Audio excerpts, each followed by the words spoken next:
Lecture du livre du prophète Ézéchiel, chapitre 36, versets 23 à 28. Voici les paroles que dit le Seigneur. Je sanctifierai mon grand nom, profané parmi les nations, mon nom que vous avez profané au milieu d'elles.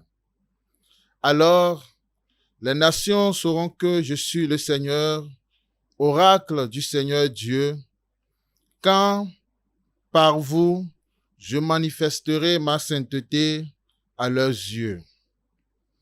Je vous prendrai au milieu des nations, je vous rassemblerai de tous les pays, je vous conduirai dans votre terre. Je répandrai sur vous une eau pure et vous serez purifiés. De toutes vos souillures, de toutes vos idoles, je vous purifierai. Je vous donnerai un cœur nouveau, je mettrai en vous un esprit nouveau.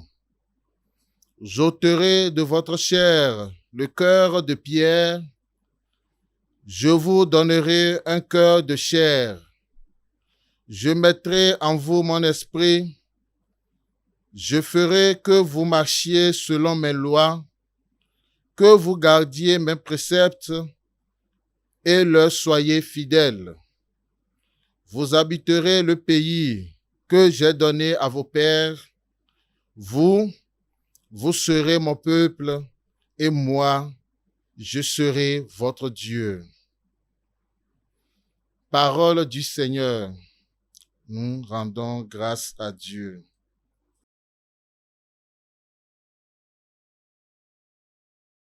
Je répandrai sur vous une eau pure et vous serez purifiés. Je répandrai sur vous une eau pure et vous serez purifiés. Crée en moi un cœur pur, ô mon Dieu. Renouvelle et raffermis au fond de moi mon esprit. Ne me chasse pas loin de ta face, ne me reprends pas ton Esprit Saint.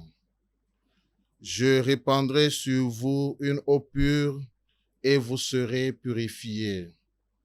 Rends-moi la joie d'être sauvé, que l'Esprit généreux me soutienne. Ô pécheurs, j'enseignerai tes chemins. Vers toi reviendront les égarés.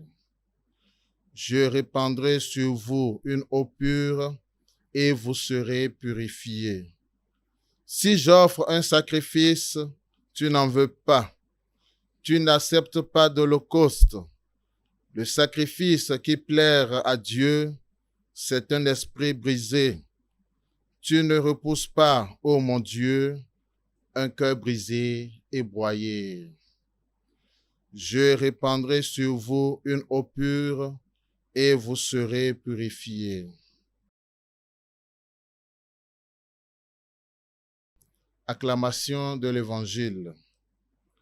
Aujourd'hui, ne fermez pas votre cœur, mais écoutez la voix du Seigneur.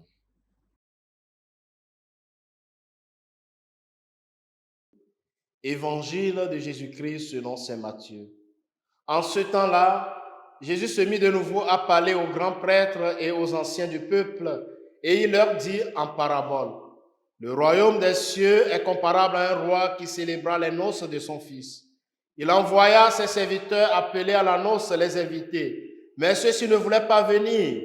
Il envoya encore d'autres serviteurs dire aux invités: Voilà, j'ai préparé mon banquet. Mes bœufs et mes bêtes grasses sont égorgés. Tout est prêt. Venez à la noce. Mais ils n'en tinrent aucun compte et s'en allèrent. L'un à son champ, l'autre à son commerce.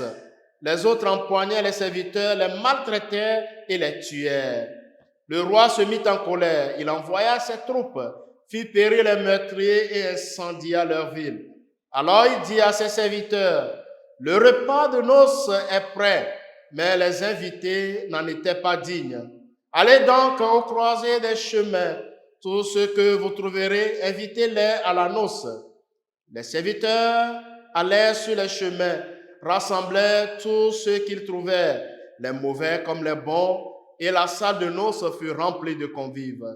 Le roi entra pour examiner les convives, et là, il vit un homme qui ne portait pas le vêtement de noces. Il lui dit, « Mon ami, comment es-tu entré ici sans avoir le vêtement de noces ?» L'autre garda le silence. Alors le roi dit au serviteur, « Jetez-les, pieds et poings liés, dans les ténèbres du dehors. Là, il y aura des pleurs et des grincements de dents, car beaucoup sont appelés, mais peu sont élus. » Acclamons la parole de Dieu. Chers frères et sœurs en Christ, en ce jeudi 22 août 2024, jeudi de la 20e semaine du temps ordinaire année B, l'Église nous invite à fêter la bienheureuse Vierge Marie, Reine. Dans l'évangile de ce jour, par la parabole du festin nuptial, Jésus nous montre ce qui est vraiment important. Le but de la vie, la seule chose qui puisse satisfaire la soif de bonheur de l'homme, c'est la vie éternelle, l'union définitive avec Dieu. La parabole du festin nuptial présente successivement 3 obstacles, 3 attitudes qui peuvent nous empêcher de prendre part à ce bonheur sans fin. Le premier obstacle, ce sont le champ et le commerce, les biens matériels sur lesquels je concentre toute mon attention. Si je ne pense qu'à augmenter le chiffre de mon compte en banque, à gravir les échelons de la réussite professionnelle ou à m'acheter les nouveaux vêtements qui viennent de sortir, alors on aurait beau m'inviter à la vie éternelle, cela ne m'intéresserait pas. Si je vis à court terme, si je passe de satisfaction à satisfaction, je ne peux qu'être indifférent à la voie qui m'appelle au vrai bonheur à cause des petits bonheurs médiocres de ce monde. Le deuxième obstacle, c'est la peur. Cette peur se manifeste quand j'entends l'invitation divine à la vie éternelle, mais je la considère comme une invasion. La voix de Dieu dérange mes plans. Je considère son festin comme un concurrent, quelque chose qui s'oppose à mon propre bonheur. Le troisième obstacle, c'est le vêtement. De toutes les personnes qui entrent dans la salle du banquet, la seule qui soit jetée dehors est celle qui n'avait pas le vêtement de noces. Si tous les autres ont un vêtement de noces, c'est probablement qu'ils l'ont reçu du roi lui-même. On a dû leur offrir un au moment d'entrer dans la salle. Dans ce cas, l'invité sans vêtement de noces va sans doute refuser en entrant, peut-être parce qu'il se croyait suffisamment bien habillé. Seigneur Jésus, dans nos guenilles, nous venons à toi ce matin. Prends nos cœurs, transforme-les et présente-les au Père. Sainte Marie, Reine, priez pour nous. Le Seigneur soit avec vous. Que Dieu Tout-Puissant vous bénisse, le Père et le Fils et le Saint-Esprit. Amen.